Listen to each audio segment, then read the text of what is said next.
in the old days, but still in indigenous cultures, is still that way. The ancestors have a certain place.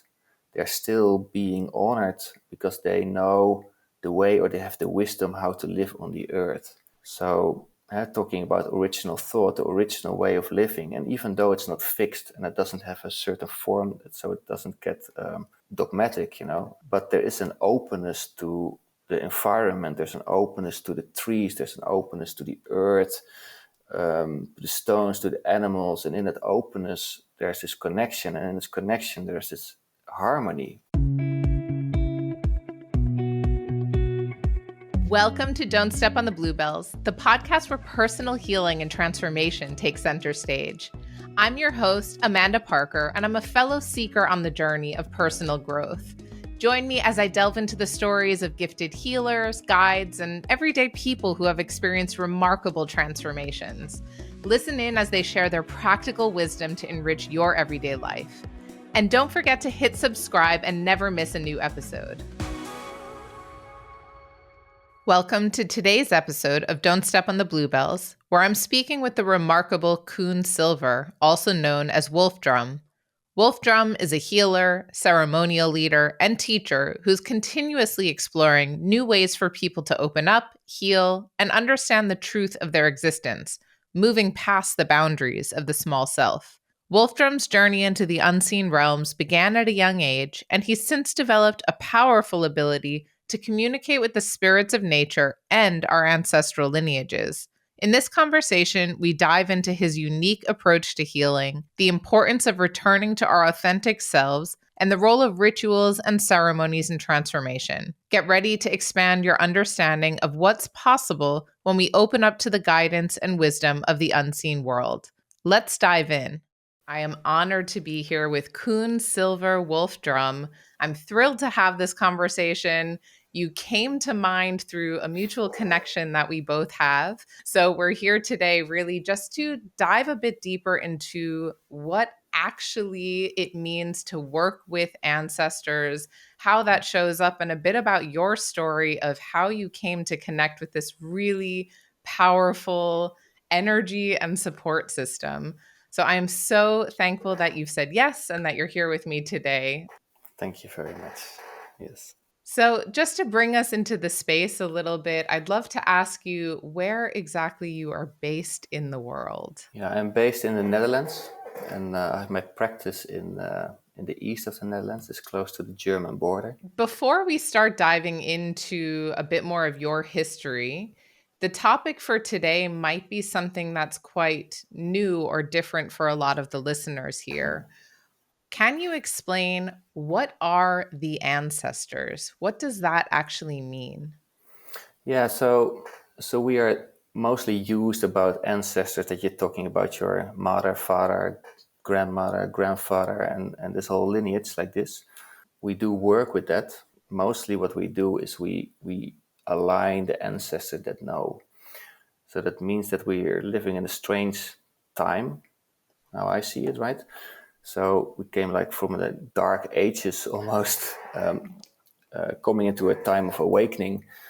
And but there was a time where people knew and understood their existence on the earth. And that time, if you really move over it, then there are ancestors like from 5,000 years ago, 10,000 years ago, something like that. And you can align these ancestors very easily spiritually. Naturally, within shamanism, you align the sources that are strong, or the sources that know, and it pulls you back into the knowledge, or it pulls you back into the healing. And you would never only align a source that is sick or is lost. Let's say it like this. Yeah. So from this alignment, you work with the beings that know, and they guide you in the healing in this case. So what I understand is in our modern world, a lot of people are used to talking about our immediate family, the people who are around us or the people we know who maybe even have passed on. Yeah. And when you're talking about the ancestors, you're going actually beyond. So it's really about all of these ancestors down our lineage for many, many years that hold a lot of wisdom about the world and the way that things work. Mm-hmm. And that we as humans are able to actually connect to and work with for healing. Exactly. Yeah. So you jump over the line, but it doesn't mean that you push the direct ancestors, let's say, out.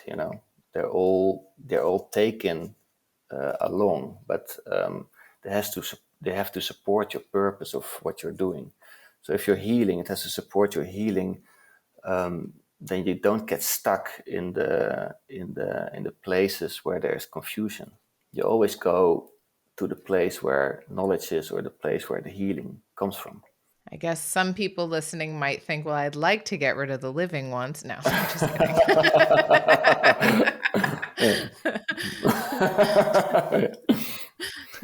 That'd probably make healing easier. Speaking of healing, maybe you can tell me, what is your definition of healing? What do you see healing to mean? um, I do see healing as a transformation, but it is a realignment with the unending self, or the purity of self. But you include the physical body as well. So that means that how I see sickness is it's a misunderstanding about who you are and what life is. So you're making conclusion of, you mean there are different things that can happen, of course, why you get sick, but the healing has a part of reclaiming your life, and, let's say, reclaiming your true face in that part of your life. And if you do a healing and you don't get that piece included in it, then it gets back. The healing is not complete, so the person can fall or create or get into the same pattern and recreate the sickness. So there's also this idea about healing. And I also work in a healing space. So I have my own idea of what a quote unquote healing actually is. Hmm. But I've had a lot of different guests on the Yeah, podcast sure. who work in such different ways. Yeah. So, what do you think it means if someone goes through a healing or someone is quote unquote healed? What actually does that mean? Wow, that has many layers, right? Yeah. Yeah. So I would say, Start at the top one. yeah. No, I would say, if you go to the completeness, then it's about complete being. So that means that you don't put any interference in your unending self and your physical reality where you're here. So that's in the ideal situation. But the path of healing, or the path of completion, is this whole road of walking and understanding and changing your life accordingly. Yeah. So it's not a fixed state, I would say. But your unending self is not fixed. So it's always moving and always transforming by itself already. So someone could, for example, thinking about our modern society, right? Someone is working really hard in a corporate job and they're feeling like they're burning out, Hmm. or they're just doing work that really doesn't feel aligned and they're unhappy. Yeah. What could healing mean in that situation? Or what could it look like for them to just feel better? Well, complete healing, they should change their jobs. They should change. Yeah. I mean, I say that yeah. too. If you don't take away the source, but there's a thing before that. So you get like tricked to do something that you actually don't feel like doing. And that gives already like interference in your being, and that stress or that disharmony that could create even physical illness. But I mean, even the psychological illness is already there because you're completely in a stress situation. So you're choosing it because you believe you have to do it. So you made a conclusion that you're moving in a direction because it's asked from you, maybe from your parents, maybe from society. They think you have to only develop the mental part of your being, and they don't take the heart in account. They don't take the the body in account and all these things, they're out of balance already. So yeah, sure, it gives sickness. Well, look in society. I mean, it's yeah, it's not the way it should be in my eyes. You know. Yeah, I think it's a really good point that so many people just listen to the pressure of the external world, their family, their parents, their friends, and feel that they have to follow a certain path, even though, as you Yeah, say, it's literally making them sick. yeah, and it motivates them. Probably, there's a part of it that they're afraid to be alone. They're afraid to be rejected. There's always something behind it, and that's, Mm. if you go to a healing, then you have to take that also. You claim that piece back, so that means that you have to understand the truth that you can never be alone. For instance, so there's another, we call it original thought. There's an original thought behind it that moves the reality, and yeah, and to understand it or to see that or to have this wow moment, like this insight, and oh shit, this is true, and now I can change my life. If you don't have a good reference, it's very hard to change your life. I love that word that you use, which is it original thought that you said? Yeah, Are there examples of what an original thought is? Because I'm sure listening, I'm like, oh, yeah, okay. So what are those so I can check off which ones I have? you could call it pure thoughts of consciousness self, but I mean, you get fixed in these ideas and that creates the reality, right? And so there are these ideas about, for instance, everyone or anyone will leave me always. I got left when I was young, by my parents or whatever, and at a certain point it becomes an idea and a fixation, and it starts to create. So even at a certain point, everyone will leave you, But if you really look Mm. into it and you look to the truth of your being, and you look behind that conclusion that you made because of this experience, there's a truth behind it that actually you are connected to everything, and that's you cannot change that, but you have to see it, and then you can become it, and then you're out of that trap. So that's what I mean with misconclusions about life, which starts to fixate, but to let it go, well, it asks a lot, and Mm.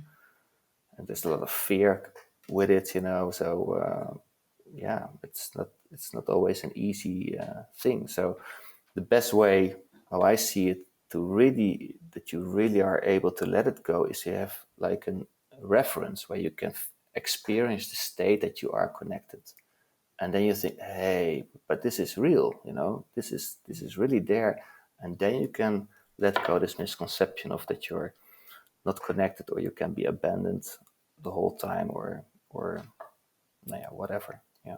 Yeah, that's a lot of people are operating on fear. I mean, I have my own fears, of course, that still impact me, and the thoughts come up. And when they do, it's really hard to navigate through that. Hmm. And I know for Yeah. me on this journey of growth and transformation and my own healing journey, it's taken me to a lot of different healers, a lot of different techniques and modalities, and trying Sure. to find Yeah.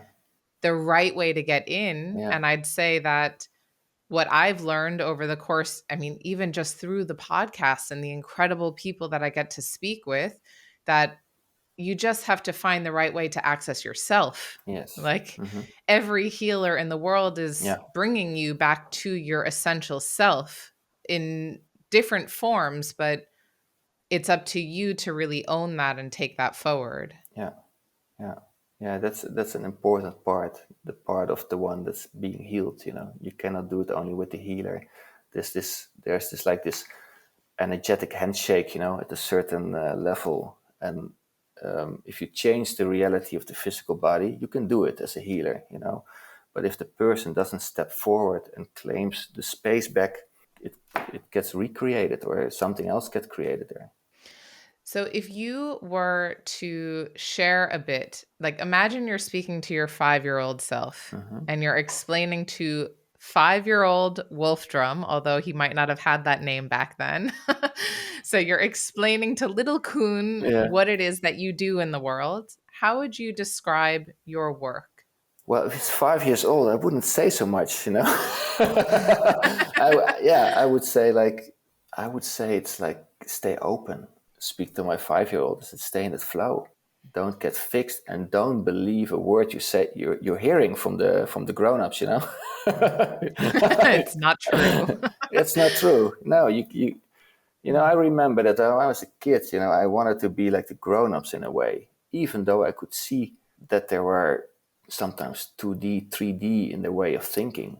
You know, you wanna grow, you wanna be part of the society, you wanna be something.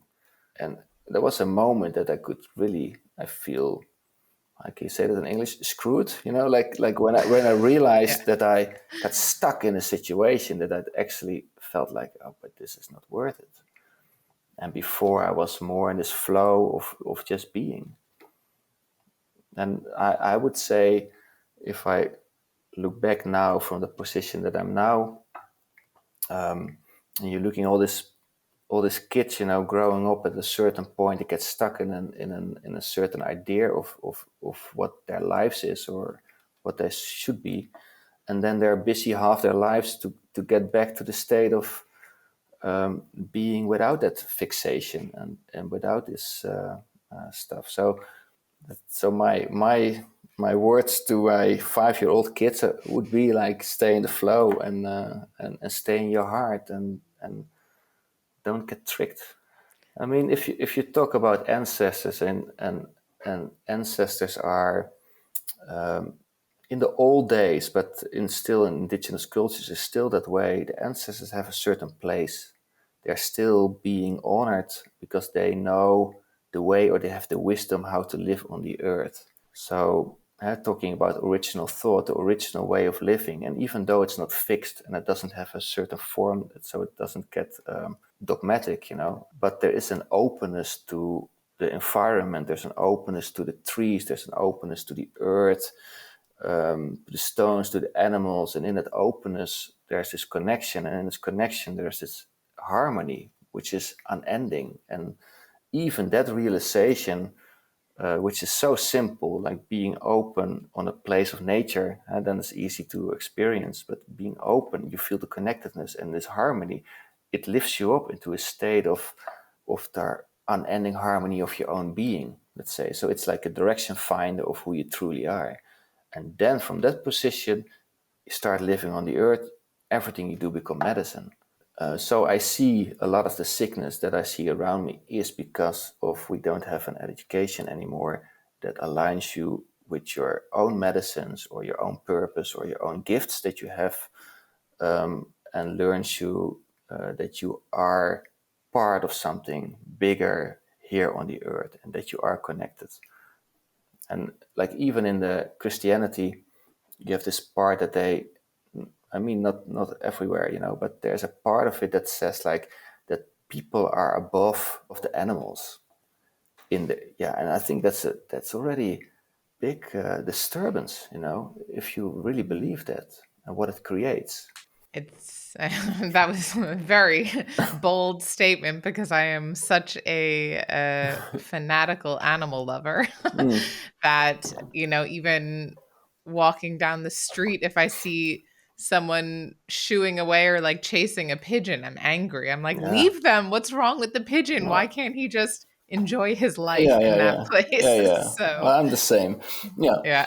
yeah, yeah. Preaching to the choir over here, as they say.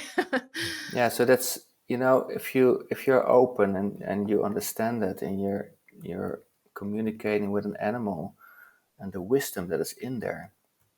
So at one time I had an encounter with a mountain sheep, and it was in Montana. These sheep are really big, and they have, well, you know, the sheep, they have these eyes, you know, they're this open doors, like this vertical lines that are looking through, and there's a black hole behind it, you know. But if you so I was walking on this path on a trail in the glacier park, and a beautiful place, and this animal was standing in front of me, maybe 5 meters in front of me, like this, and I was looking in his eyes, and he was talking, but he showed me that he still remembered that the people were in open communication with the surrounding. So even an animal, I mean, and nowadays the people that come there, they're all tourists, so they're just busy with their pictures and their cameras and stuff like that. So they're not really, well, I don't know for everyone, but a lot of them are not communicating. And this sheep, even though maybe it was 10 years old, or I don't know how old it is, could remember still from ages ago how the people were walking in harmony with the earth. Let's say it like this. And he was reminding it to me, like, hey, we still remember and we're waiting for the people to return. So I just want to pause for a moment because I think a lot of people wouldn't understand or know that you can actually communicate with animals in that way. Okay. Yeah, I'm so used to it. So that's the thing. So I think it's the most natural state of being that you can communicate with everything around you. And I think it's already happening, but because of the mind, we put the focus on the mind in between, which is a primitive tool, in my opinion. You get stuck, but there is still communication going on. And you can see it with the children. They're communicating with everything, talking to the flowers, singing to the flowers, to the animals. They're all constantly communicating or constantly in connection with. Yeah, so it's not with words communicating, but it's with conscious thought or presence. Yeah. I love that. And I love also just that it's so natural and it's something that's so a part of who you are. Yeah. It's in my own work, I'm helping a lot of people connect to. I change the words, right? Depending on who I'm speaking with so that they Yeah. can understand it's either intuition or inner wisdom or connecting to themselves. And there is a time when I wasn't actually connected to that. So as a kid, I was. Then I grew up and I learned everything I thought and felt was, Yeah. wrong, or I shouldn't listen to it. I couldn't trust it. Yeah. And so I had to relearn that relationship and relearn that connection with, okay, what does it mean to actually listen to myself instead of, reading a book or asking a mentor or finding a teacher or whatever else. And recently I've been playing with how do I teach someone to trust that voice? And it can become really hard. It wasn't that long ago that I was still in the dark, I've been back a few years, but it can be really hard to know or remember what it was like when that connection wasn't there. And now I sit here and I say, but my intuition it's just there. I just know, I feel it. And then it's really dissecting why. What do I feel? How do I feel it? How did I learn that? Yeah. And do you have it clear? How did you learn it again? um, I mean, it's been continuous practice. It's really been a process of sort of believing, not believing, trying things out, seeing what happens, and then really just practicing consciously, practicing until it becomes unconscious. Yeah. Yeah. So I think for me, I mean, and I trained, like I took psychic courses, like there's a local college here called the College of Psychic Studies. I've taken shamanic workshops. So a lot of that is learning how to connect and just trust. And the minute you start second guessing yourself, the connection's lost. Yeah. So you have to just trust and see, and then maybe watch the person in front of you to see if they go, wow, or like, no, that's not true at all. And just keep building from there. Yeah. So in short, no, it's not perfectly clear yet. Yeah. Yeah. But Well, I'm working on yeah. it. Yeah. Yeah. It's a process, right? Yeah. In the work that you do in the world today, if someone says, that they need help or support, why would they come to you? What is it that you're actually doing with people now? Yeah. I think the biggest part is to help them remember. But I mean, it's people come with a. So it's different, but I'm not so easy to find. That's one thing. So I'm trying to change it, but it has a good part of it, So the people that come to you, they are very much motivated. So they come through other people, or sometimes I have no idea where they're coming from, but they are always motivated. And that I think that's already the key part. There was a time where I was part of association for that helps you, and in a way that also people could like have financial support. If they would have a healing with me or a session with me, that they could have a financial support from the insurance. And I canceled that after a year. I didn't like it. And the reason was that it was from a dependence of, and I wanted them to come themselves and to make an offering. And, I'm not fixed with prices, but there needs to be an offering made. And they really need to come because they want to change. And I even had a phone call from a woman a few times, and she was asking me if I could give a healing to her, but she was not open for change. And I said, well, I can do something for you. It was a heavy case. I said, I can do something for you, but it means that you have to take your life. I say, claim back your life and change it. I cannot do a healing just for you. You need to be open to change. And she was not. So she hung up the phone. But she tried it 3 more times. But in the end, she didn't came. So that means that the people that come to me, they are already motivated, and I like it that way. So I see it as an omen. If people come to me, there is a motivation already, and then I can do something for them. If it's the whole thing, we'll see. Like this, but at least a part of it. And and it depends. So some people with psychological problems, but a lot of people have physical.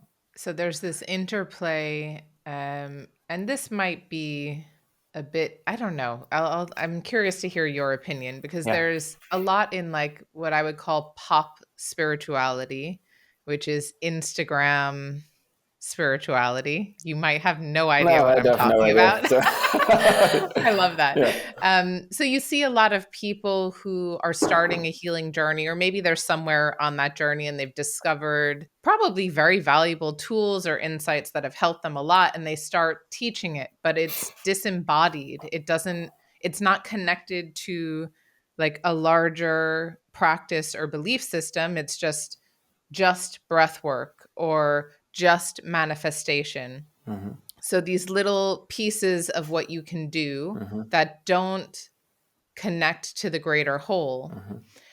And there's one thing that I see a lot about surrender and allowing yourself to just surrender and be cared for or be taken care of. Mm-hmm.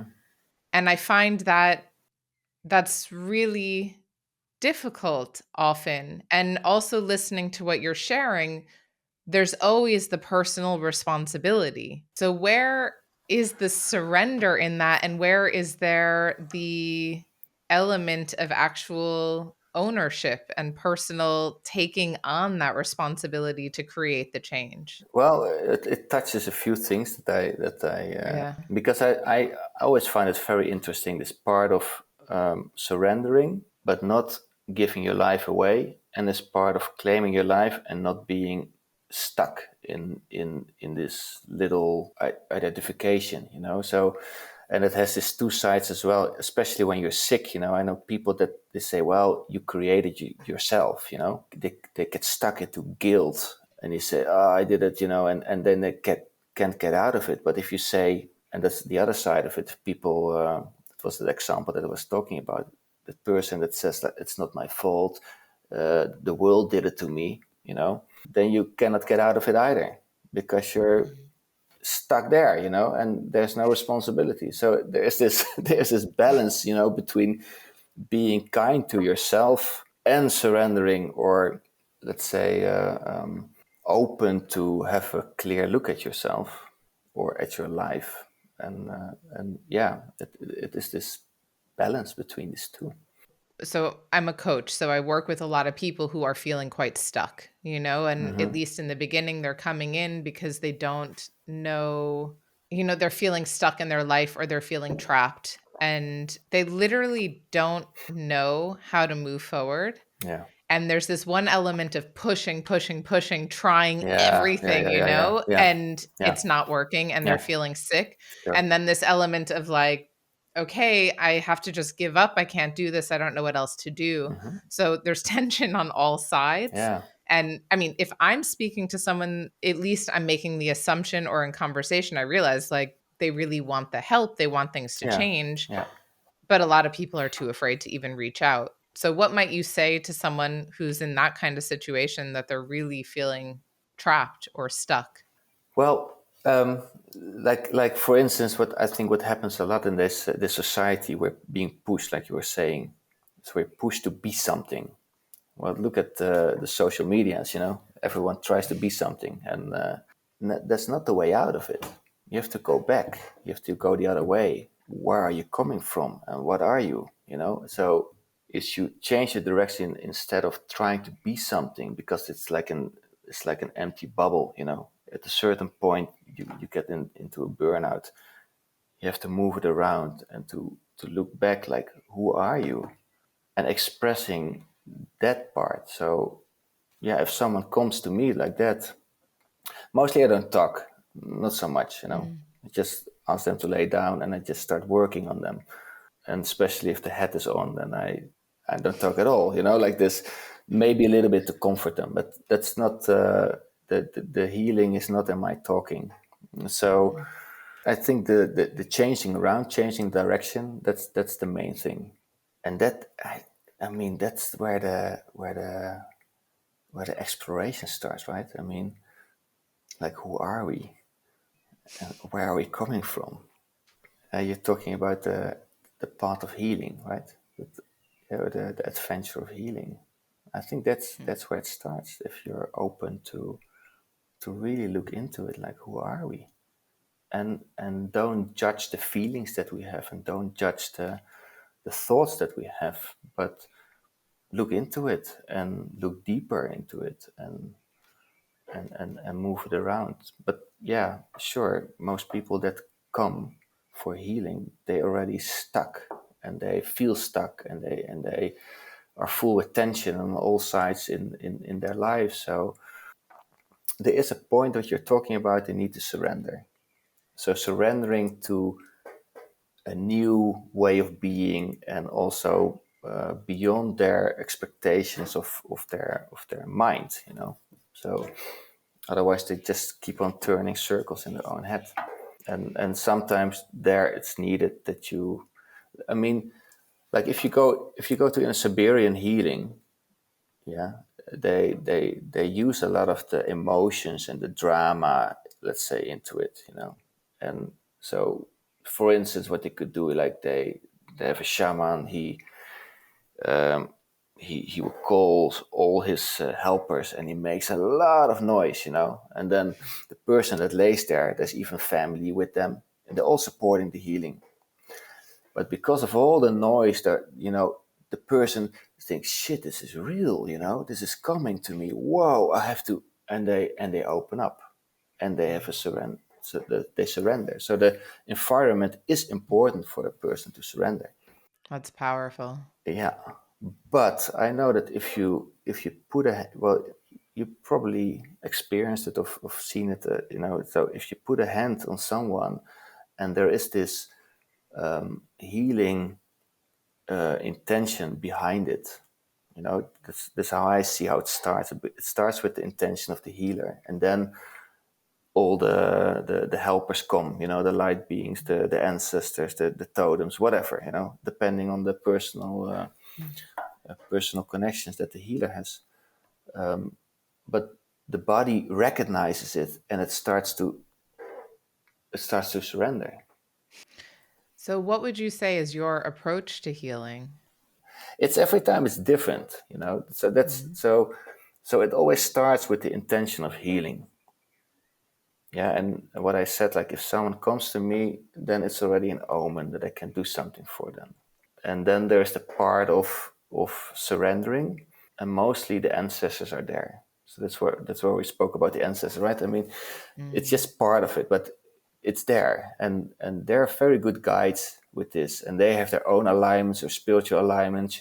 But they can also change. So at sometime of one time, I had a healing, and I started to sing in some Tibetan voice, like like this, and I've never done that, never. So I asked the person that was laying down, like, what is it? But he was a Buddhist. I didn't know that. So it was really for him, you know. So sometimes these things happen, but it's like opening a door, and the beings that are supporting are part of it. And of course, I have my own alignment, so some beings are there mostly all the time. So the foundation of what you're doing is really rooted in in shamanic practice. Would you say that or no? I guess so, you know. So when I was a kid, you know, when I was 5 years old, I was always asked to massage people's necks, you know, like this. So there was already a healing part in me then. And maybe from my 15th year, 16th year, maybe a little later, I came in contact with spirituality more, and the healing part of it. And in the healing part, I always had this feeling that everything is possible.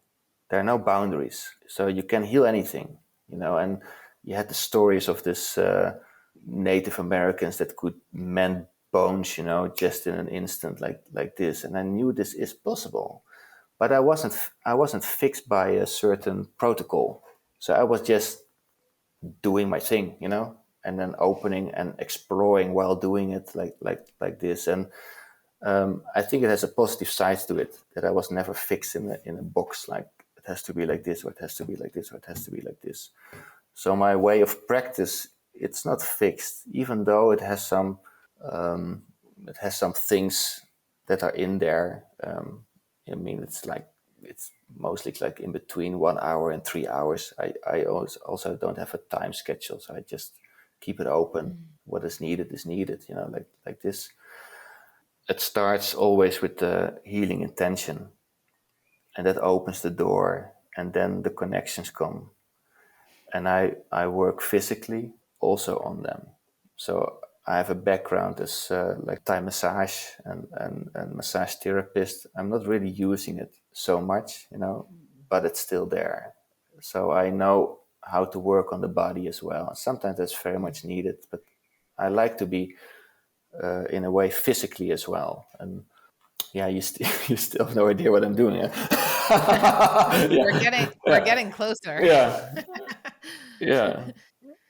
Well, what I understand is that from a very young age, so about the age of 15 or 16, you started to really recognize more of a deeper spiritual connection, Hmm. but you had already been feeling into different energetic movement, different energetic practices, so to speak, from a very young age. And if I understand, you just kept listening and you kept growing that connection to see what was actually possible. Hmm. Was there any point at which you came across a teacher or some some kind of practice or study that helped you grow and further what you're doing? Yeah, sure. Yes, yes, yes. I had quite some teachers, yeah, and so I had a big search, you know, and especially in my teenage years, I was searching, and I guess a lot of people have that, but I was also searching, and I could never really find it, you know, never really. And so I also, because you need to study something, you start studying, you know. So I studied architecture, and then I quitted that one, and then I studied world religion. So, but I also didn't like that, because of the mental part. And I was so disappointed in the universities and the way of teaching. And so I really looked for something else. And then I started with natural healing practice with herbs and also body work and that stuff. And that's where I first met a woman that was from North America, and she was doing shamanic ceremony. And that's where the shamanic thing came in, you know. So that was a ceremony that you had to transform into a totem. And when I did that, I got all this information from this totem. I said, this is the way. This is for me. This is the way to learn. A very natural way, and you can have like a download in 5 seconds and learn more than reading a whole book. So from that point on, I went in the direction of shamanic practices, and I worked with Siberian shamans for 6 years and 7 years, something like that. And then I came to the teacher that is still my teacher, and he's from North America. Yeah, I do have a teacher, but they were also like not bound. So what I like of teaching is that if you have a teacher that teaches you what are your own roads to walk, instead of, okay, this is a protocol, now we're going to learn this protocol, special healing this or special healing that. And I like the way of like understanding or finding your way, or claiming back your own ability of healing, or your ability to connect with certain sources for healing, but by your own taste, by your own nature. So, like, for instance, I remember a ceremony that was from the Siberians, and we were walking through the forest. Yeah, I don't even know if I was making it up myself, or that it was an exercise or something. So these things sometimes they go back and forth. But in the end, I was running with all the nature beings of that forest. I was inviting them, and then I would do a healing on someone, and all these beings were there. So I was maybe massaging the feet, but at the same time, all these light beings were on the head, busy and this and that, and there were no rules. It was just the intention was healing, and everything got along with it, and there was so much support, and that works. Mm. Yeah, it works very well. Yeah. So I also understood that a lot of what you do, and I know this from my own shamanic studies, so I don't want to put you into a box, but that you are calling in support. And it's not always seen support, physical support in the physical realm, Mm. but it's, as you said, nature beings or totems or ancestors. So what Mm-hmm. you're doing is showing up with an intention to help someone heal. Mm-hmm. And then you're trusting that the right guides or wisdom or beings are going to be there with you in that space Mm-hmm. to bring the healing that's needed in that moment. Uh-huh. Yeah, yeah. I think that's part of it, and the other part is this is my own being doing it, so it changes back and forth. So there's an unending side, to everyone, and also to me, and that's where the healing comes from.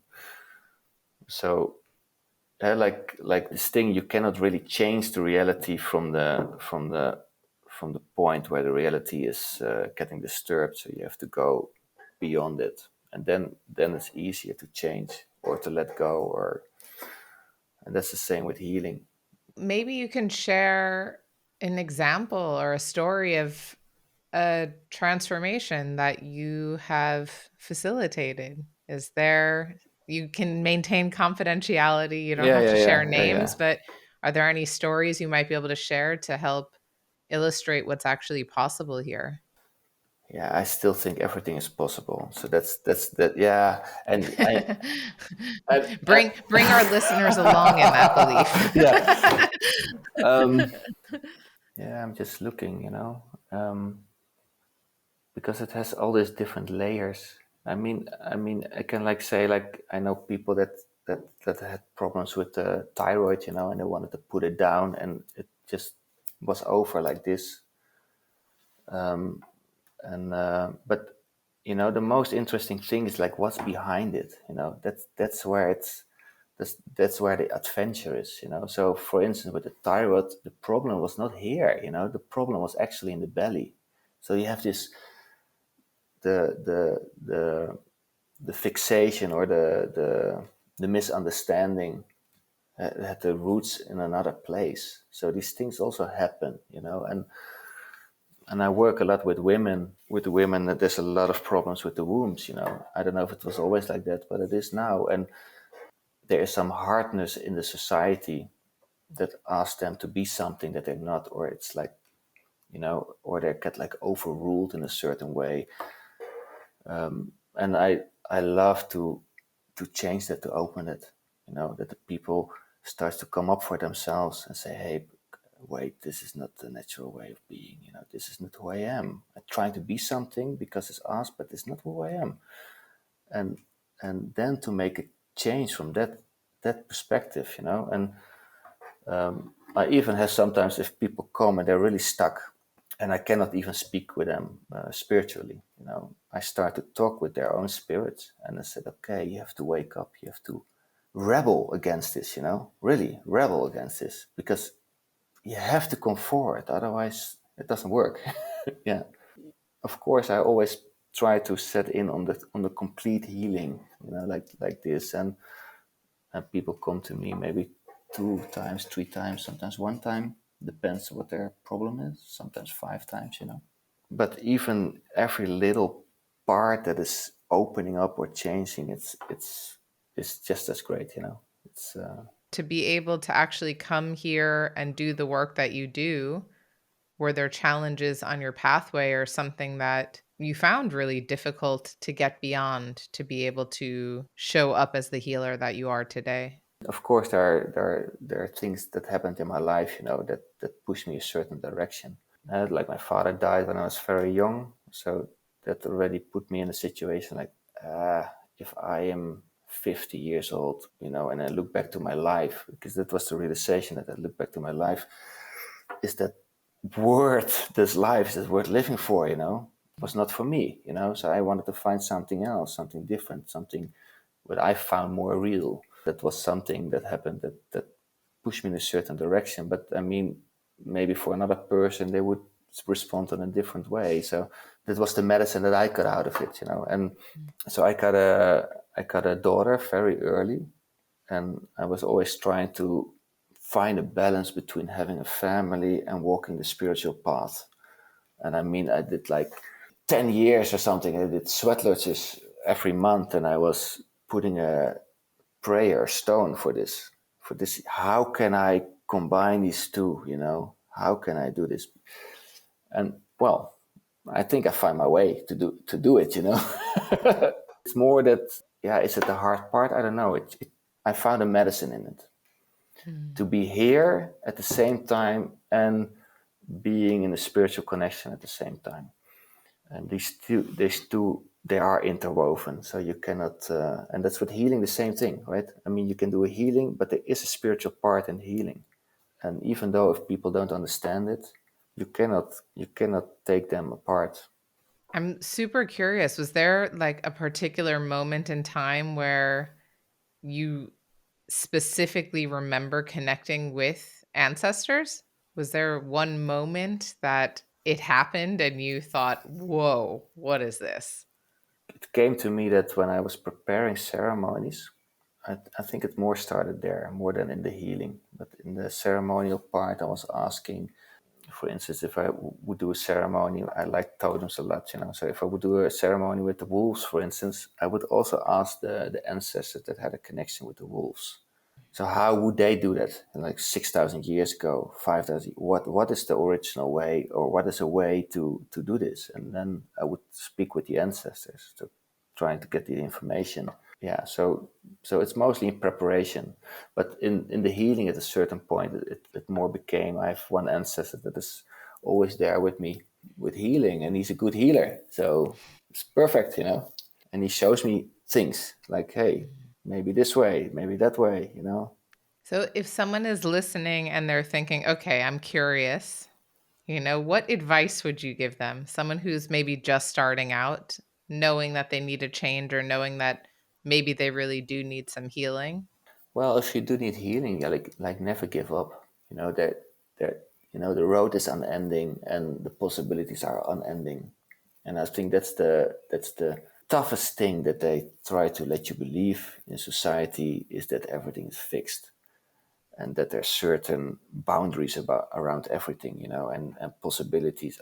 You're born like this, so you're always stuck in this. I mean, people talk like this. You're coming from that situation. Or even things that they say, like, if something happens, is that she's going to be ruined forever. All these thoughts that are there, and it's not like that. You can change anything, and this unendingness of possibilities is part of who you truly are as well. And maybe the biggest insight of for this time on the earth is that we are these beings that have this unending possibilities. And if we claim that back, then we can change this world to do paradise. I mean, that's also healing. You have you have beings that have only a purpose to teach or to heal in this way, to get understanding back on the earth. I've seen it, I've really seen it, that there are healers that are putting healing on the earth, changing it, changing the reality in a way that people don't even remember that there was a mistake in the first place. So just changing the reality. Wow. Yeah, That's that would be great, right? I mean, yeah. these beings are there, and I think they're going to be born again as well. I know that you have these healing sessions that you do, and what are some of the other ways that people can work with you? So if someone's like, "All right, Wolf Drum, I wanna, I want in, I'm ready." Yeah. So through ceremony and teachings. So Mhm. actually, that's the main part that I'm doing, is teaching and ceremony. But I'm also a healer, and I like that very much. Say more about the ceremonies and the teaching. So ceremonies is a way of understanding, opening up. So also the teachings are always with ceremonies. You have to make it physical. You have to have an experience with it. Otherwise, it's just words. So, but the ceremonies are like a lot of it is sweat lodges. I really really love these ceremonies because they're so direct and so have a completeness in itself, and it's ancient. So if we're talking about alignments, and if I work with a ceremony, I try to find the old roots and to be in there. And with the sweat lodge, I have a lot of experience, so I can really step into a being or an entity, you can almost call it. You can call it an entity which is already for 20,000 years on the earth. So that means that if you do something, this 20,000 years of ceremony is also there with you, supporting what you are. And if I'm sitting in the lodge, I can see the ancestors sitting there. And it's so ancient and it's so easy to sit there and to remember who you are just because you're sitting in this glowing stones that are like orange glowing, and some cedar that goes over the stones, and then completely dark, just this little glow, and you're sitting around with the people, and you sing and you drum, and you open up for medicine. It's beautiful. Yeah, Wow. yeah. How long do those ceremonies last? Is that something that's, a day, an hour, a week? It takes like a whole day. One sweat lodge Okay. is a whole day. Yeah. So it's Wow. maybe that you're in the lodge 4 or 5 hours. We have long sweat lodges, so you have different traditions, and you have like the purification lodges, which are like mostly short and very hot, and they use it also as a preparation for other ceremonies. But the sweat lodges that we are doing, they're more, it's like fishing lodges. They are long lodges, and they can be 4 or 5 hours like this. Yeah, but they're Mm, not that hot sometimes. that's Yeah, sometimes great. yeah. Depends on what the ancestors tell you to do. Exactly. Yeah. It is like that. Yeah. And then you said you also do teaching. Well, we've been talking about what is the traditional way of being on the earth, well, to be a being of the earth, and of course it's not fixed, but there are certain ways that are natural to everyone, and that's like being a being a being that has awareness, being a being that has perception, being a being that has intention. So this is like the spiritual senses of your being, and if you fall back into the senses, like you were speaking about, that you can communicate with, we would call it perception, probably, like this. So you start to see that you are connected, but you have to, or you can claim back these senses. And this is a traditional path. In the old times, you wouldn't fall out of it. You would be born in this state, and they would never let you fall out of it. And because of the society, drop out of it mostly, and they have to refine the way back. And the teachings would move over to different realities. So that means that we're working with this physical reality, we're moving with the dream reality, and we're working with an unending reality. And why the unending reality is because our unending side is sourced in an unending reality. So if you want to know the source of your unending being, you want to be one with it, you have to move into the unending. And that's where the consciousness of your unending being is formed itself as a source, as a point where the perception is coming from, and the intention is coming from, and the awareness is coming from.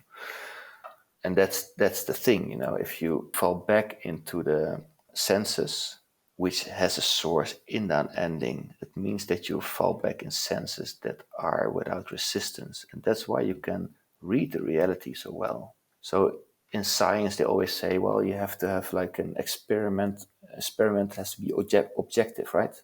I think this is the most objective that you can have, because you're measuring not something from the reality itself, which is always influencing the experiment. No, you're doing it from outside the reality. So if someone would like to participate in a ceremony or have a healing with you or even learn from you, how can they get in touch? Well, they can send me an email. It's like I this. know you have a website upcoming. And I have a website, yeah. The website is www.artofshamanism.org, and you can. I'm still working on it, but it's it's a way to contact me. Yeah.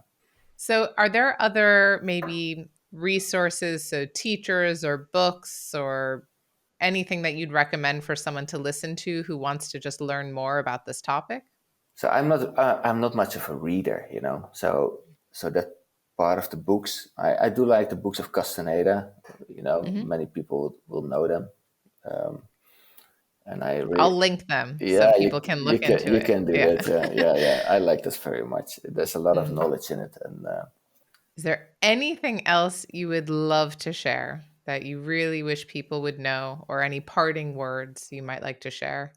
I would say be welcome, but that means everywhere, like on the earth. And I think that's a big problem that we have, that people don't feel welcome on the earth.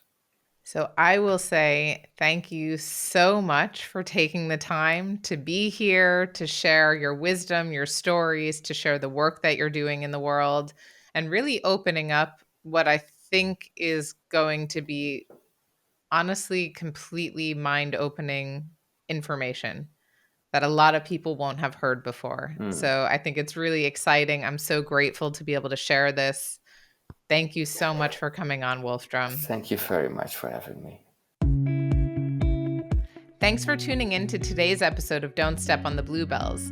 If you enjoyed this conversation, please give the podcast a 5-star rating wherever you listen. And don't forget to hit subscribe and follow along so you never miss a new episode.